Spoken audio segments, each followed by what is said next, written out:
Ever since Brian got online in the late 1990s, who out there also got online in the late 1990s, he has been fascinated with building communities and creating digital experiences. He was fortunate to turn his passion into a career, helping hundreds of companies connect with their customers to build an engine for engagement, satisfaction, and retention. From a content moderator to the vice president of customer experience and global community, he has amassed a vast library of knowledge, experience, and wisdom through the benefit of hindsight that he can share to accelerate your initiatives. So without further ado, let's give a round of applause, let me find my words, for Brian Oblinger. Yay. Hey, everybody. Hello. Oh, you know what? Here. See, I failed right off the bat. There we go. We're back. Hello. Hello, Brian. Welcome. Hey. Welcome. Thank you so much for joining us tonight. All right, well, let's just dive in. I'm going to tell everyone again, we have some questions that we're going to be asking Brian. If you have any questions, we'll be doing a Q&A at the end. So you can drop your questions in the Q&A box here at the top of the chat. You'll see Q&A. You can type your questions in there, and we'll take them at the end. But let's just dive in here. So Brian, 2020 threw us a curveball, right? Everybody curveball, and affected our personal and professional lives. Can you share with us some of the personal and professional challenges you faced due to the pandemic? Yeah, well, I think it threw us more than one. And just because the clock and the calendar switched over to 2021, apparently we're not done yet. So, we're all kind of living through all this stuff, and the nightmares continue. So, I think it's important to point out that, these things will be ongoing, right? And it's really important to kind of plan for that. I know we're going to talk about that a little bit later on. As far as me personally, like everybody else, I watched in horror, right, as things were unfolding, especially here in the United States over the last year or so, and that takes its toll mentally. And I think that whether you intentionally do it or not, that tends to flood into your work as well, right? We're just people. You can't really separate out those two things. So, that was kind of the general piece. And then, I got laid off in 2020, right? So, COVID, lose your job, all the good stuff. Did a whole bunch of interviewing, throughout the year with, not a whole lot of luck, just because everybody was so distracted as they should have been, right? With COVID and the lockdowns and all of that.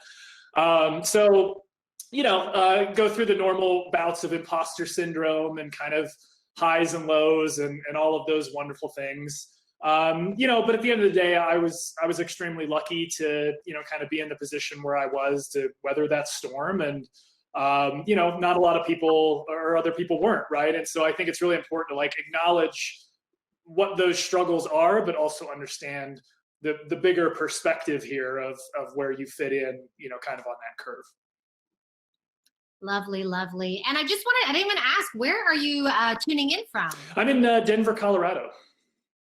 Got it. Okay. Yes. And imposter syndrome, definitely. I'm glad that you touched on that, because that's something I think all of us, no matter where you are in your career journey, what level, what title you have, I think imposter syndrome is something that is becoming more normalized. I'm glad you mentioned it. Valentina's asking in the chat if anyone felt imposter syndrome during 2020. I certainly did. So thanks for bringing that up. Yes. I just want to say before we move on, I love your mug, Brian. Can you just show your mug to everyone? Let's see here. There we go. Yeah. Tell us a little bit about your mug. Well, we have a little podcast, Erica Cool and I, and nothing is complete without swag, of course, as we know here in the industry. So, we made mugs we send out to people, and shirts and other stuff. So, not trying to sell you anything, but we got some cool swag over here. Everyone loves swag. I mean, who doesn't love free things, right? Yeah, I think Jake McKee, who I've been harassing in the chat, is our #1 client at this point. I think he bought all of the shirts and the mugs. So Jake can model for us someday all of our wonderful community themed shirts. Oh yes, definitely. Okay. Love it. Yeah, take it, Valentina. We're going to continue with the questions. So my next question for you is regarding some of the hardship you faced in your business. Can you tell us how you overcame the biggest challenges? Yeah, I think there's sort of there's the spectrum here of, how you deal with things and how you go through it. I was in a little bit of an interesting, as I mentioned before, situation where, sort of was without a job and then kind of considering my options of what to do. And I definitely went through the phases of, kind of grief and imposter syndrome and all of that. At some point, I sort of turned the corner, I guess, and decided to, I had threw a little pity party for myself and had a good cry, and then sort of decided that I was going to, stop feeling sorry for myself and, kind of figure out what I wanted to do next, and ended up, starting my own consultancy, which, starting your own business in the middle of a global pandemic and a recession is usually not the best timing to roll something out and do that. But it, kind of turned out that everybody's thinking about community and all of those things as a relation to the lockdowns and how they're going to reach their customers. So it ended up being, okay timing. And I always tell people that it's both exciting and terrifying at the same time. Don't ever let anybody tell you like, oh yeah, it's easy, like no problem, it's all good. There's definitely the ups and downs there, and I want to be honest about that. Yeah, definitely. And big question then is, how did you stay resilient through it all, with everything going on with yourself and then the wider world, and not knowing like what tomorrow's going to bring? Yeah, well, I think that there's shades of gray of resiliency, and what that means for everybody kind of means a different thing. And I've said before that it's really easy to kind of put up this front, right, when these things are happening to you, and put on this image on Twitter and LinkedIn and whatever, like, oh, I got this, no problem, I'm not affected by this. And then in the background, you're very affected by it, and you're, sort of living through that. I think what's actually more important, and I think this is becoming more embraced and less taboo, is to actually admit the fact that, you're being affected by these things, and that it's taking a toll, and that perhaps your mental health is in the greatest state, and those kinds of things. So I think it's really important for people to be really honest about that, because what we don't want to do is alienate people who maybe are feeling that way, but all they see online is, well, everybody else seems like they're doing fine, so it's just me, I'm the problem. And it's like, no, everybody's feeling that way, but a lot of people just don't, necessarily want to admit it. So, for me personally, that was a big piece, is kind of coming to terms with it and admitting it and talking about it with people. Luckily I have a huge network of friends and family and people in the industry that I can reach out to and, talk about these things. And I hope that everybody else does. And if you don't, I'll be that, call me up, happy to talk about it. But I've always had this mentality that like the past is the past and we can only really look forward. I can't affect or change what happened yesterday or last week or, 4 years ago or whatever the case is. And so I think one of the ways that I stay resilient is just keeping my eyes forward and thinking about what I can do next to make things better, or, whatever the case might be. And I personally, as you all know, hopefully I drive a lot of satisfaction, which kind of leads into my resiliency out of like doing stuff like this, giving back to the industry and trying to help as many people as I can. And I feel like if I've done that and I'm looking forward, then, that's sort of, to me, what resilience means for me personally. It might mean something completely different for somebody else. Yeah, no, I love that. And I feel like as community managers, like we're almost like, I wouldn't say born with it, but we've inherited this resilience that we don't really know that we have until we need it. And luckily, there are so many community managers around the world now. And like, even just on LinkedIn and Twitter, like the camaraderie of us just getting together just really just brings everybody up. And that's what I've loved about seeing the community industry evolve over the last year in a way that we didn't think it would.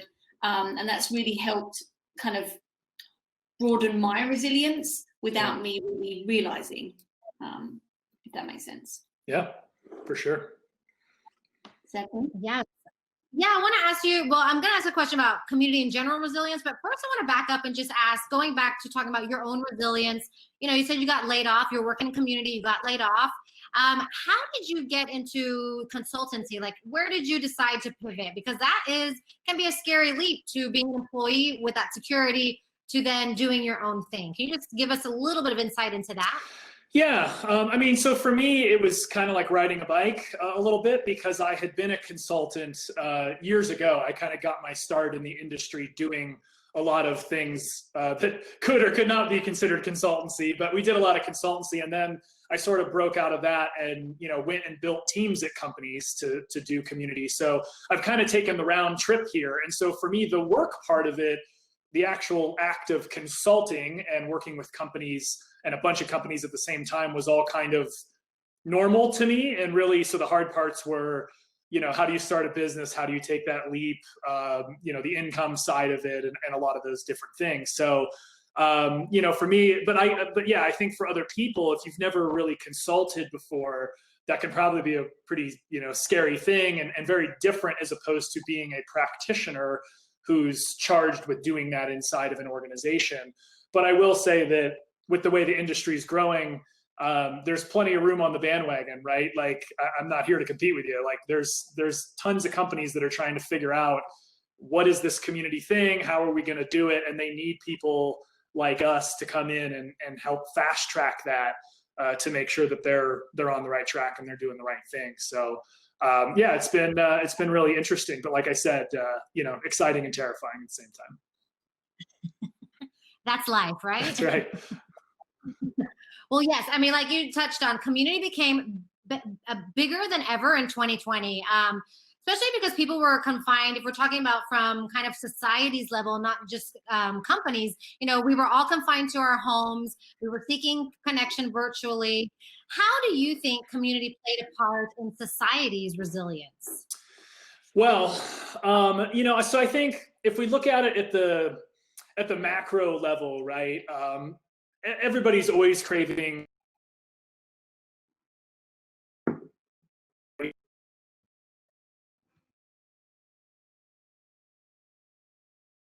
Oh, is it frozen for you guys also, or is it just me? You're back. Okay. Yeah, keep going. Let's.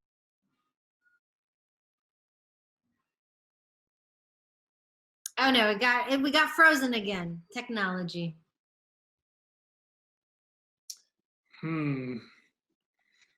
Hello, hello. Little pixelated on my screen.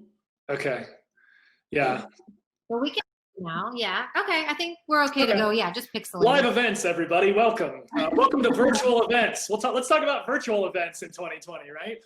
So yeah, I mean, look, everybody was in quarantine. Everybody was, you know, craving connection, and at the same time, companies are trying to figure out, what are we doing? You know, how are we going to connect with our customers and support them? Especially if you were previously, you had retail locations, or you had, you know, in-person events. And so it really kind of, in a way, forced this showcase of community and the value and what it could bring. Whether companies wanted to do it or not, they kind of got forced into it. And they got a little window, right, into, okay, like, this is interesting. We're doing some different things. It's working out for us. And so, you know, kind of going back to like that, being a part of something bigger than yourself, I think that really went into overdrive with the pandemic and wanting to connect. But I will say, we've also, you know, to be fair, right, we've also seen the other side, which is super ugly, of this whole thing, of people wanting to be a part of something bigger than themselves, and then, you know, hopping on the radicalization bandwagon or something like that. And so this is where the old, you know, Uncle Ben, Peter Parker, great power, great responsibility quote comes in, that as we're thinking about, okay, now we've been thrust into people understanding that community is important and they want more of it, and how are we going to build it, that we need to wield this responsibly and think about what we're building and how we're building it and how those things are going to be used. You know, I think most of us are working at companies where that's not going to be an issue, but we may have a few people on the line that are thinking about how they build like next generation social networks or groups or things like that. And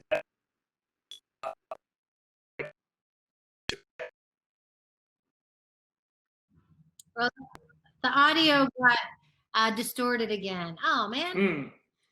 Well, anyway, I was just rambling, so you didn't miss anything. But, you know, look, I was just saying that I think, you know, we need to be very responsible in how we think about this. I think most people are, but clearly, you know, there's two sides of this coin, right? in community and kind of how people use it as a tool to accomplish different things. Yeah, definitely. I mean, this conversation has been going, especially if we talk about social platforms. What is their responsibility with everything? 2020 was a year where we could all stay connected with people around the world, but it was also a year where there was a lot of talk of how these social platforms maybe are helping to propel and promote certain types of communities that are causing a lot of problems in the world and in governments. But we won't go too deep into that. But that's a whole nother program we could do. Yeah. Yeah. Now, we can't deny that the pandemic is going on, and as much as we are probably sick of talking about it, it's still something that I feel like we should. So the next question is, what common challenges do you see popping up for community around the world due to the effects of the pandemic, in particular community managers?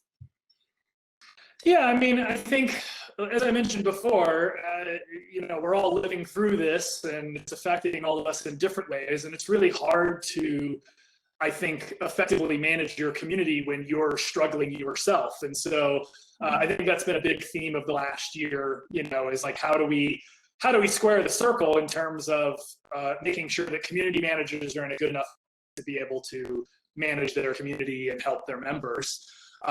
There's a bunch of things we'll talk about a little bit later on that front, about like the management of teams and how we can help enable that, right? I think the influx of scale also caused a lot of pain in talking to companies and community managers because they were sort of thrust into community very quickly, or they had one and it all of a sudden became way more important than it was before. The expectations from the C-level and folks like that were pretty large, right? It was sort of, you went from hey, this is just a siloed thing we do for support, to this is our entire communication plan for our customers, go, and I want to see performance like now, became a really hard balance for a lot of people to, kind of orchestrate the strategy that they had already built and were working on, while at the same time serving this new, kind of influx of scale, right? So I think that focus internally was a big change. And on one hand, it was a good thing because it, provided this boost to community as a value driver. But on the other hand, it's just more pressure to deal with. And that's kind of what I've heard from most people and most companies about it. Yeah, well, from what I've seen, regardless of whether it's been difficult or easy, people have done such a good job in adapting so quickly to something that we didn't even envision, coming from day to day. It seems to change every day. And I say for myself that how challenging it's been for myself, but how much I've learned from this experience as a community manager and going forward, and just not being more prepared, but just thinking outside the box of what could happen, because nothing had really happened before this. So yeah, no, I completely agree. Yeah, there was a whole bunch of people for the first time discovering crisis communication and how to manage a community through a crisis. And I think there's no playbook for that. There's no way to train for that other than to just live through it a couple of times. And because I've been doing this long enough, fortunately or unfortunately, I have lived through that a bunch of times of, kind of dealing with crises. But, hopefully what the result of that is that it now puts people in a better position to deal with it going forward. And like, let's start today, right? Let's start putting together what is our plan for the next trip around, a crisis, and what does that look like, and how are we going to deal with it, so that we're not surprised by it. And when it comes up, we have some reasonable playbook that we can execute to make sure that we know how to deal with this in the best way possible. No, definitely. Cepee. Yeah, definitely. We were, communities around the world were facing multiple crises or multiple conversations that were happening that maybe weren't directly related to their community's topic, right? So we had the pandemic, we had Black Lives Matter, we had in the US, the elections and everything that was happening politically. So that was new for a lot of people to be like, wow, I'm not sure how to navigate all of these conversations when my community is about travel or about baking and people want to talk about different things. So definitely, I think it was a year of learning for community managers on how to, create that playbook, think about that playbook, and think about how they want to navigate, I guess, just such a, a nuanced world or nuanced conversations that we're having in our communities, because these are things that matter to people beyond your topic at hand, Yeah. right? Exactly right. All right, going back to what you're talking about, companies, looking to community, or companies relying on community more than ever. For some companies, communities surface as that key driver of resilience that could keep their employees and customers engaged in this new all virtual world. Can you share any examples of companies who turn to community to help them navigate unprecedented change? Yeah, I'll start with, not a company, but I'm glad you mentioned Black Lives Matter, because I think that if we look at 2020 and we say who was the most effective at creating community and orchestrating it across the world, there's no doubt that BLM was, in my mind, the most successful at doing that, right? From sort of a grassroots movement through now a global movement that everybody's paying attention to and attending their events, and they have changed the world, right? They have effectively used their power as a community to create lasting and real change. And I think that's a great example of someone that, a group of people that really cranked it up, right? And used community effectively. There's a bunch of, on the company side, of course, there's a bunch of companies that did this that we could name. I think, this kind of goes back to what we were discussing before about, I think the biggest piece was the shift from in-person to, virtual events. And we saw companies like Salesforce and Tableau and Alteryx and companies like that take what was once seen as the prime example of online events and user groups, hundreds a month or hundreds a day in some cases, and like with a flip of a switch, immediately shift those over to being all virtual, right, on events like this, hopefully with a better internet connection than I have today. And so, there was a bunch of that stuff going on. And to their credit, it was a massive undertaking and they pulled it off really well.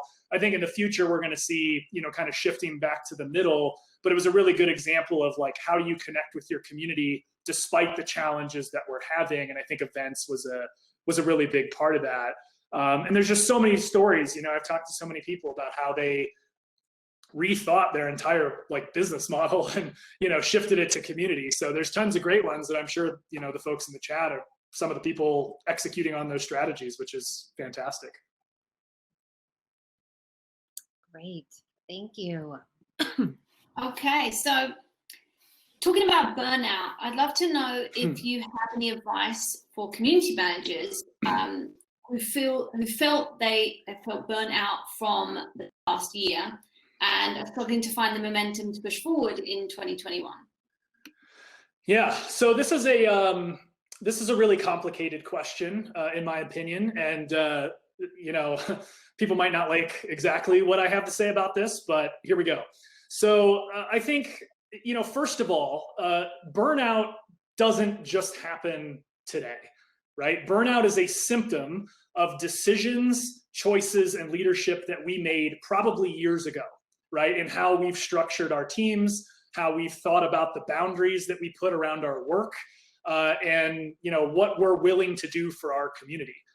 It's pretty clear that everybody in the community industry is super excited about their community and they have a sense of ownership over it, but that can be abused, right? And we often set ourselves up, we put ourselves in a position to kind of have those boundaries pushed and be abused to a perspective, right? And so what I think is the message I want to get out here to people is we need to think about that really deeply and figure out what is a scalable and sustainable model for people who manage communities and teams of people who manage communities to make sure that that doesn't happen, right? If someone's burning out or they're enduring mental health issues because of the hours you're putting in or the type of community you're in or something, then we've failed, right? We've completely failed from a leadership perspective and how we set up these boundaries to, nobody should be crying at their desk, okay? If you're crying at your desk and you're freaking out and that, this is a job, right? And I know that you care about your community and that's admirable, but we also need to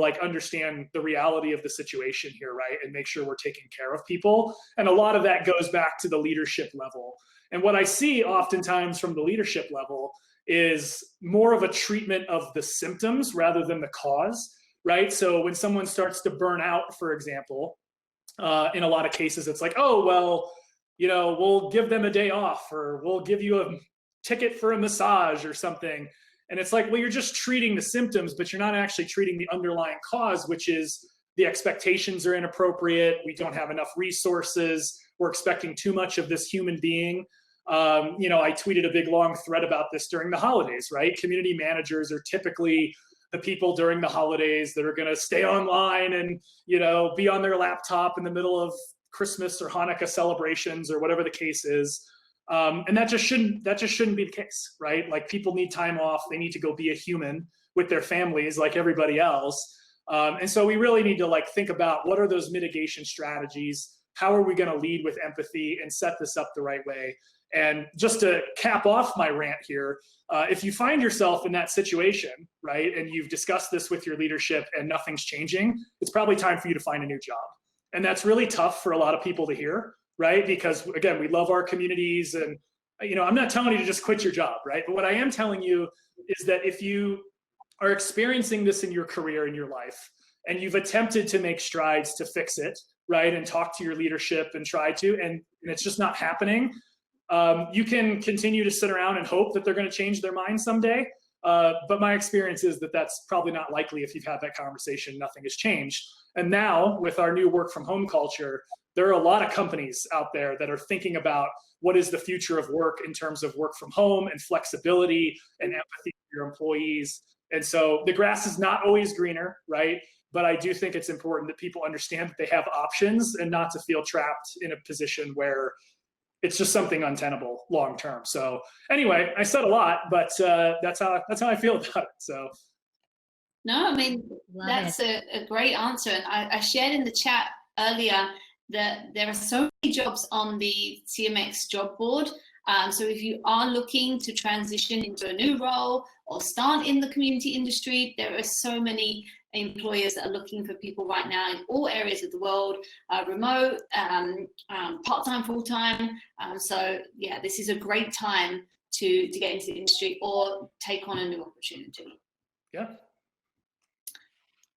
Love it. All right, we're getting here to the end. And Valentina, let you guys know in the chat, but also going to remind you here, if you have any questions for Brian, please drop them in the Q&A box, which is at the top of the chat here, and we'll be taking them in just a few minutes. All right, so Brian, many communities experienced challenges in 2020. That's an understatement. And were forced to pivot their entire strategy. You had even mentioned that a little while ago. What are some actions community managers can take to help them stay agile and nimble to the challenges that 2021 may bring? Yeah. Well, I mean, I think we started talking about this a little bit before, but I often encourage community professionals, really anybody in any field in business, to think about the work that they do, the strategies they build, and the execution of that strategy. Think of it as pieces on a chessboard, or puzzle pieces, or whatever you want to call it. But just understand, again, change is inevitable, right? These things are going to keep happening. From a business perspective, if you go longer than 3 or 4 weeks without major changes in your business, whether that's a reorg or the company changing direction, then you're lucky, right? And so what's really important is to think about, what can I build that will be lasting, but also give me the flexibility to execute along the way and be able to make changes as they come. And this is a really hard balance, right? And so I think it's why people struggle with it, because it's hard to say, what's our big vision? Where do we want to be a few years from now? And then what are the 3 or 4 different paths that we think we could take to get to that same place, as opposed to, here's the one path that we can take. And if one roadblock gets in our way, then the whole thing's off and we can't execute and community dies and whatever else. That just can't be the case, right? So making sure that you put in the work ahead of time to really know where to play offense and defense, and whatever the situation might be, how are you willing to sacrifice different pieces and parts and be able to move them around to have something that's going to be flexible enough, right? At the same time, now that I said all of that, it's also important to not, as Erica would say, over-rotate, right? A lot of people are very reactive, and they're just sort of running around from one problem to the next, trying to put out fires. And that's never a good thing. And so a lot of times, as everything's burning around you or changing or whatever the case is, you have to be able to have a vision and say, this is where we need to go, right? And here's the steps to get there. And you have to have some level of conviction in the strategy that you have and what you're going to do to get there. And like I said, sometimes you're going to have to stand on that ground, and sometimes you'll have to give a little bit. It's a really hard balance, and I don't really know how to, I guess, describe it better than that, other than to say, think deeply about how you can move this stuff around. And then lastly, I would just say, use your support system. Call a friend. Understand that you don't have to solve all these problems, and it's unlikely that one person has all of the answers to every question. And so as much as people say, oh, Brian, you've been in this industry forever, you've seen everything. Yeah, I've seen a lot, but you know what? Every day something comes up that I haven't seen or I need a refresher on. I call Donnie, I call Jake, I call Erica, I call David, I call tons of people, and I say, hey, what do you think about this? What should I do? What's the right path for this, right? And that way it's not all on you to figure out everything and have to hold that burden yourself. That's why we have these events and this whole network of people at CMX, right? So that we can leverage that to learn and succeed together. So anyway, I think that's the best advice I could give here. Thank you so much. Any last words on resiliency for our audience? Anything you'd like to add? No, nothing for me. I mean, I think I got it all out here. Happy to take any questions and, help people out wherever I can.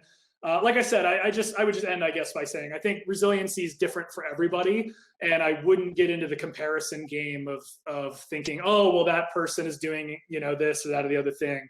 I do think it's something you kind of have to find for yourself and what those thresholds are and what your abilities are, and just recognize, when you need some time off, and make sure that you're taking the time to do that, because being a martyr doesn't help anybody, right? I think a lot of times we kind of like doing that because it feels like we're being a hero, or that I was the only person who stayed around during New Year's Eve, or stuff like that. But it's actually really important that people take time and recharge the batteries, or else you're just gonna have a hard time staying up, especially as these crises and whatever keep popping up. So. Exactly. I think 2020 was the year collectively as humans, we realized how resilient we all are, or how much more resilient we are. I mean, collectively, we all went through, we're still going through something together, and we made it, and we're pushing forward. And I think it's a year where, it's a year where hopefully we were able to rely on people more, be more vulnerable, talk about things, talk about the hard times, because it was a year that was difficult for everybody. And yes, Brian, thank you so much. We are not ending this here because we're going to hop to the Q&A. So if you guys, just a reminder, if you have any questions, drop them in the Q&A. We'll be taking those in just a few seconds, but just going to give you a little round of applause right now for this fireside chat. Thank you so much. Well, thanks for having me. And yeah, this is great. We got quite a few questions here. So I don't know, Valentina, do you want to take the first one? Yeah, I'll go first. So the first question is from Amar. He says, or I shouldn't say, how do you best manage the increase in volume and importance of community management? Yeah. Well, it's funny, isn't it? Because we've spent a couple of decades talking about how community needs more importance and more understanding, especially at the executive level. And be careful what you wish for, I guess, right? So here we are. I think the way you handle it, and I've been talking about this a lot for a long time, is to kind of meet in the middle. One of the best things you can do as a community professional is to understand the business side, right, of what businesses want and need, and what are the motivations of the people in management or executive level, and what are they looking for. And I think if you understand that, then you can answer this question for yourself and say, okay, their goals look like this, and here's what we're trying to do with community. How can we bring those things together? And then tell that story, right, in a compelling way to help your executives understand what is the value of this, and what can it do, and what can't it do for that matter, and then be able to go forward there. So that's just kind of my general thing, is that everybody should always be kind of increasing their business acumen, so that when these types of things happen, how to talk to that specific audience and deliver some value there. Great answer. Okay, Cepee. Okay. Okay, next question from Melody. Hey, Melody. Her question: any advice for community leaders trying to help their super users feel connected during the pandemic? She says it feels like they can be quite reliant on our resilience right now, as they're online more and rely on the super user program for an escape. And I can't see the rest of the question, but there we are. Yeah. You know what's interesting about this question in my mind is that it's actually representative of not just during the pandemic time, but really always, right? I see a lot of people building super user advocate, whatever MVP, whatever term you want to use to describe those types of groups of people. And they're often built kind of with a short-term mindset, right? Of like, how are we going to reward these people in the short term? And then 6 months later, we've sort of blown through all of our swag and it's like, oops, what do we do now? Right. And so I think, whether it's a pandemic or just in general, the best advice I can give is to really build a program around these people that has a very lasting strategy where you've very thoughtfully rolled out, what are we doing today, tomorrow, next week, next quarter, next year, 2 years down the line? How are we giving ourselves space to build this out and not have it stagnate or have people feel like they're being disconnected? I would say that super users, probably more than any other group of people, have an opportunity to connect with you very directly, I would hope, as opposed to your overall member base, right? So I think they're in a good position. And if some of them are asking you this, I would actually turn it back on them and say, how can super users help the community, right, feel more connected? And maybe through those activities and their participation in that, they then feel connected back again, right? So I think there's different ways to kind of frame that question and think about it. Like the answer. Next question. Next question is from Amar again. It says that the pandemic has massively scaled the online engagement and community manager piece in the marketing mix. Your thoughts? Yeah, Eric and I were talking about this the other day, that marketing has become a major driver of community at companies, right? So it used to be primarily support or customer success. Those types of groups would classically own community and operate it, and you may get some value outside of those groups. We've clearly seen in the last, I would say, year or so, the precipitous rise of marketing and people in marketing understanding the value of community and really being the champions and trying to bring it into the organization. What I would say about this is that in the past, marketing and community have kind of butted heads, right? It's kind of been like, oh, they don't know what they're doing over there in marketing. They don't understand community, and community people are like, marketing doesn't get it, and blah, blah, blah, blah. I'm seeing those dividing lines start to fade away, and there's a lot more understanding now from the marketing side of things that, you can use this for really positive aspects of marketing, but they also understand the value across the rest of the organization. And so in that regard, I think we've turned a corner, and we should definitely all be embracing our friends in marketing now. And I'll just tell you, most of the clients that I'm working with right now are from the marketing side of these organizations. So if you're thinking about your career, right, and where you want to go and what your next step might be, I would suggest, if you're not already in a marketing environment, taking the time to understand, again, back to what I was saying before about motivations, understand what marketers care about and how they think about the world, and start to see where you can meet in the middle from a community perspective. Because I bet the next time you go to interview somewhere, you might have to interview with someone in marketing, and it would be great if you're prepared to speak to that particular, kind of mixing of those two things. Yeah, no, definitely. I love the way that out of all of this, it's really brought out so many silver linings to how we work and the different people that we work with, and those relationships that we can deepen with people that we may have not really considered a priority before, and now it seems to be moving in that direction. Yeah, and I think just to add one more thing there, we can't afford to ignore a whole department full of people anymore, right? We can't say we don't like them, we're not going to work with them anymore. That's not the ball game. Like, we used to do that, and that's why we were in the silos we were in, and that's why we had a hard time breaking out of the silos we were in. And so my encouragement to everybody is think about the whole pie, right? Like, who do I need to work with in support? Who do I need to work with in marketing? Who's my liaison over in product? Who am I talking to in customer success? And really build a comprehensive strategy across the entire business and make sure you're delivering value across the business, because that's ultimately how you're going to be successful. And that's how we're going to deliver on this dream that we've all had for, a couple of decades now, about community being truly embedded in the business and being a pillar of the business that's respected and invested in. You can't do that if you blacklist a whole functional unit of the company or something, right? It's just not realistic anymore. Completely agree. All right, Cepee, I think we have one more question. Again, if you have any more questions, let us know. Brian's here, so he is the world. Brian is your oyster. As It's terrifying. All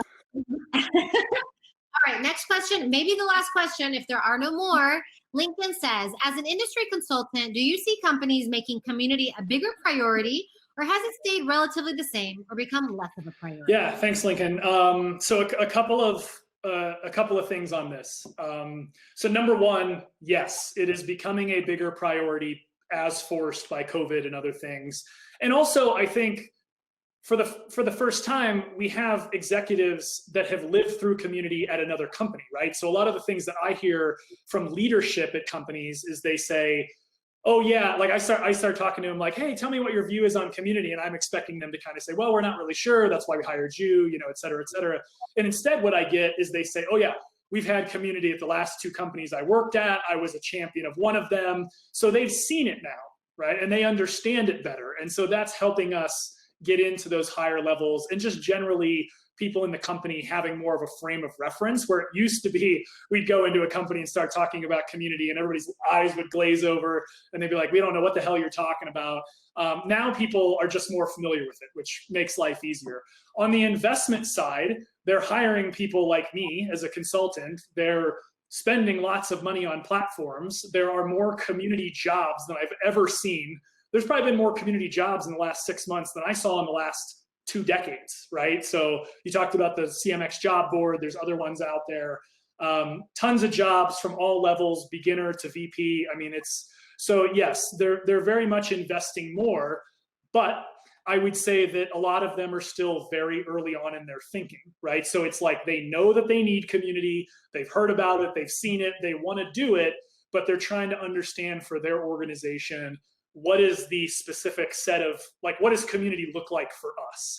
And so in that vein, there's a lot of discovery and strategy that goes on before they're ever going to think about, you know, vendors and hiring people and those things. They really want to get a sense of, if we invest in this and we spend a couple $100,000 or $1 million or whatever it is based on the company, they want to know that they know what they're doing, right? And so, yes, the investment and the priority is there, but they're still feeling through what's the value going to be and can we build a compelling strategy for us? Fabulous. Thank you so much. All right, going once, Actually, going twice. General chat. Oh, I see. Yeah. Liz, right? So Liz is asking, within marketing, where do you see the divisional overlap between content marketing and community, and the differences between community events and marketing webinars?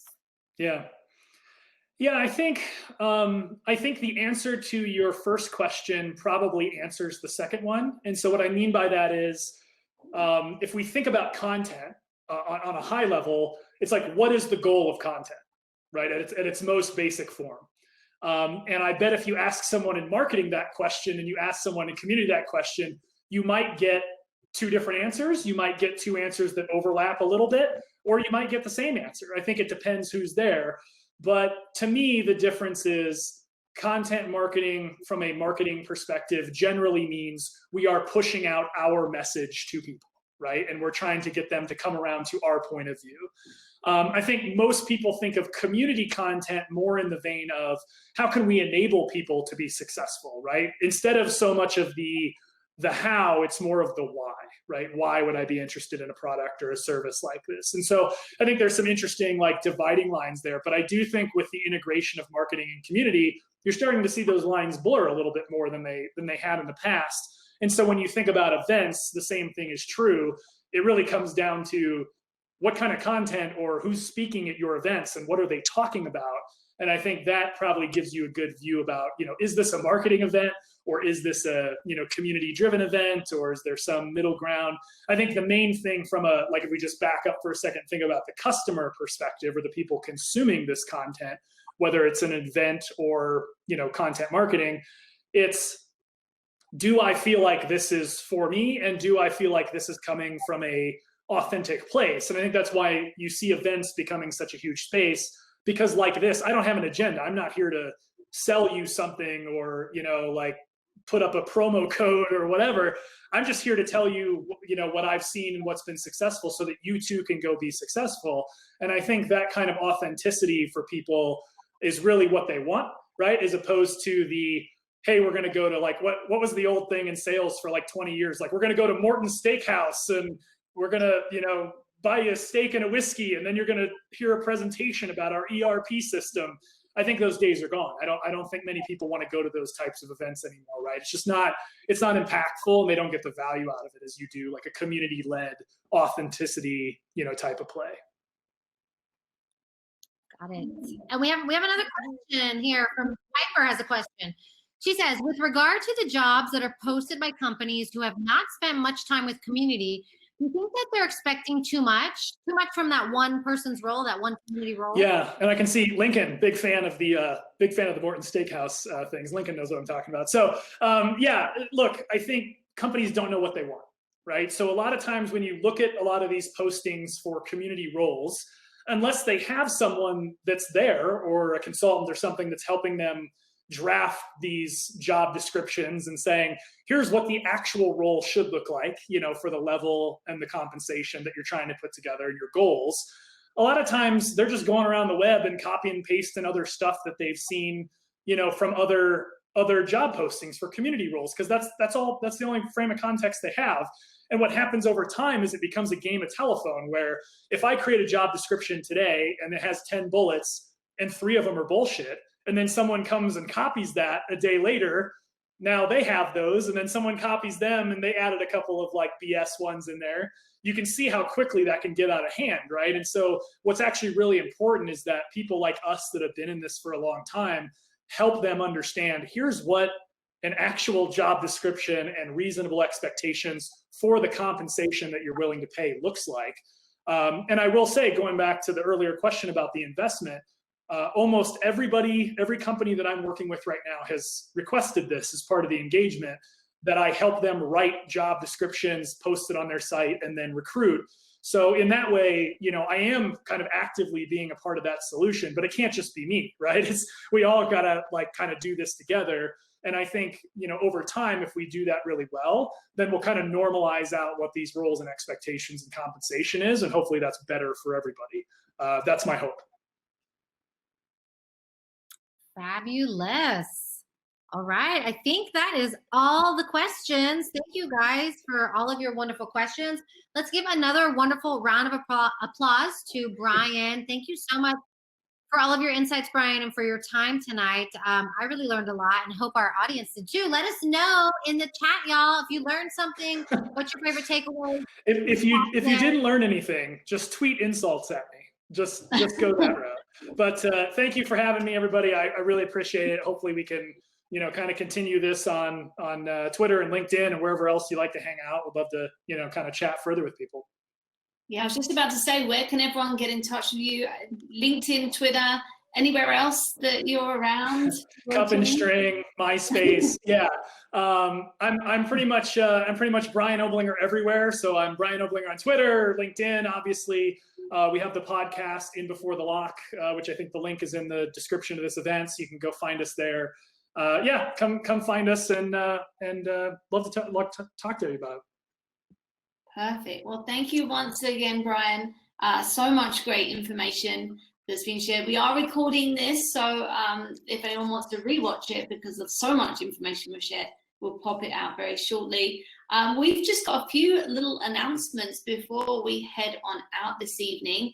As always, we like to tell you about what's happening next, and our next event is going to be on February 10th.